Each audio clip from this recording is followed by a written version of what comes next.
एखादा माणूस अचानक गायब होतो, कुठे गेला याचा पत्ता नाही. घरात मात्र अचानक टाईल्स बदललेल्या दिसतात. कुटुंबियांचा संशय वाढतो. टाईल्स काढल्या जातात आणि त्याखाली दडलेलं रहस्य उघड होतं, एका मृतदेहाचं. ही घटना आहे नालासोपाऱ्यातील विजय चव्हाणची. विजयची पत्नी आणि तिचा प्रियकर या दोघांनी मिळून त्याला मारून त्याचा मृतदेह अगदी दृश्यम स्टाईलने घराच्या आतमध्ये फरशीखाली लपवला होता. विजय चव्हाण 35 वर्षाचा, एक साधा गृहस्थ. त्याला एक 8 वर्षाचा मुलगाही होता. त्याची पत्नी कोमल 28 वर्षाची. नालासोपाऱ्यातील गडकपाडा एक शांत सामान्य रहिवासी भाग. येथे राहत होता विजय चव्हाण, एक साधा मेहनती माणूस. विजयचा स्वभाव अगदी शांत आणि संयमी होता. लोकांशी नेहमी हसतमुखाने वागत असे. तो आपल्या कुटुंबाची काळजी घेणारा. पत्नी आणि मुलासोबत त्याचं आयुष्य साधं पण सुखद चाललं होतं. विजयचा व्यवसाय घर नूतनीकरणाचा होता. घर दुरुस्ती, टाईल्स बसवणे, ठेके घेणे ही कामे तो करत होता. तो प्रामाणिक होता. लोकांचा त्याच्यावर विश्वास होता. घरामध्ये प्रत्येक कोपऱ्यात विजय आपल्या मेहनतीचा ठसा उमटवत असे. टाईल्स बसवणे, भिंती दुरुस्त करणे, नव्या रंगाची निवड, प्रत्येक काम तो निपुणतेने करायचा. अलीकडेच त्याला मिळाली होती काही लाखांची विमा रक्कम. बँक खात्यात जमा असते. काटकसर करून घरातील थोडी रक्कम घेऊन तो छोटंसं घर घेण्याच्या तयारीत होता. असा हा साधा असणारा माणूस एक दिवस अचानक गायब होतो. त्याच्या आयुष्यात अचानक काहीतरी विचित्र घडणार होतं. जिथे घर सुरक्षिततेचं प्रतीक समजलं जातं, तिथेच काही दिवसांमध्ये सुरू होणार होतं एक कपटाचं, खुनाचं आणि अंगावर काटा आणणारं नाटक.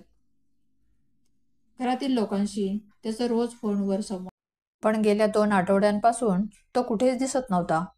नातेवाईक चिंतेत होते, पण पत्नी सतत एकच सांगत होती, तो कामानिमित्ताने बाहेर गेला आहे. पण अखेर सोमवारी सकाळी विजयचे भाऊ थेट त्याच्या घरी नालासोपारा पूर्वेतील गडद भागात येथे गेले. दार बंद होतं. घराभोवती एक अजब शांतता होती. मुंबईपासून तब्बल 70 किलोमीटर अंतरावर असलेल्या त्या घरात पाऊल टाकलं आणि हळूहळू संशय वाढत गेला.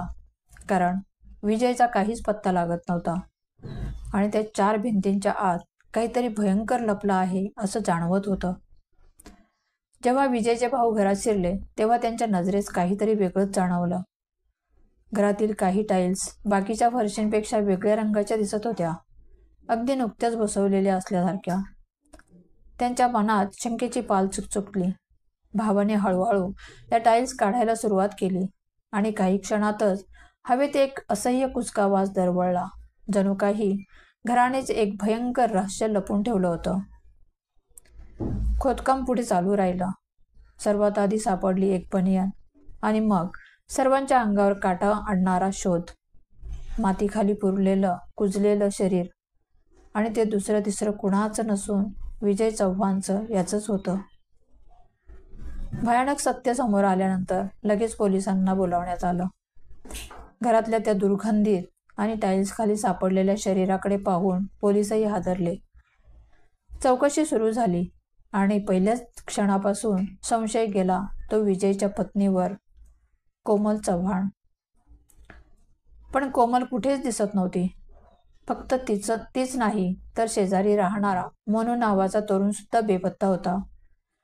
पोलिसांनी दोघांचा तपास सुरू केला आणि धक्कादायक माहिती त्यांच्या समोर आली, कोमल आणि मनू यांच्या प्रेमसंबंधाची.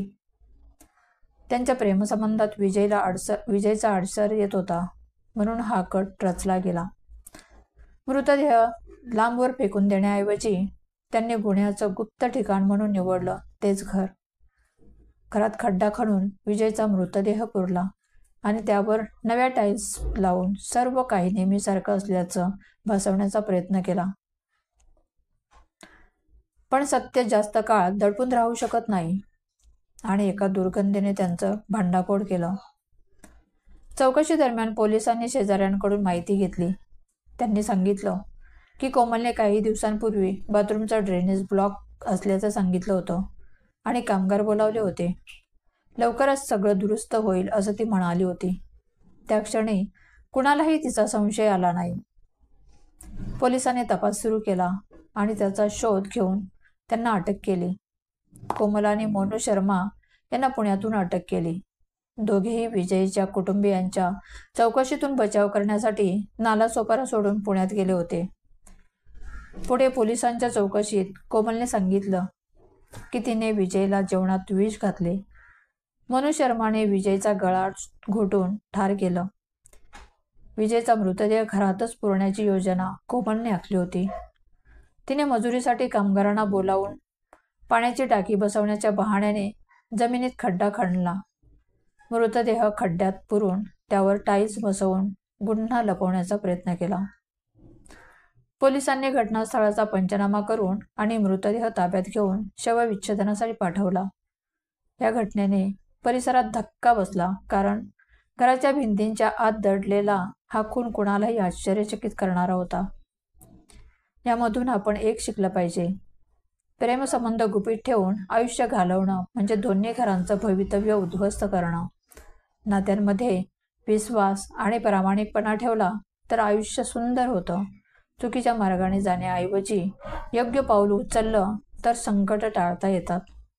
आपल्या कुटुंबासाठी, मुलांसाठी आणि स्वतःसाठी नेहमी योग्य निर्णय घ्या. एक चांगला निर्णय तुमचं आयुष्य वाचवू शकतो. ह्या घटनेबद्दल तुम्हाला काय वाटतं? तुमच्या प्रतिक्रिया खाली कमेंटमध्ये द्यायला विसरू नका. व्हिडिओ आवडल्यास लाईक करा. चॅनलवर नवीन असाल तर सबस्क्राईब करायला विसरू नका. धन्यवाद.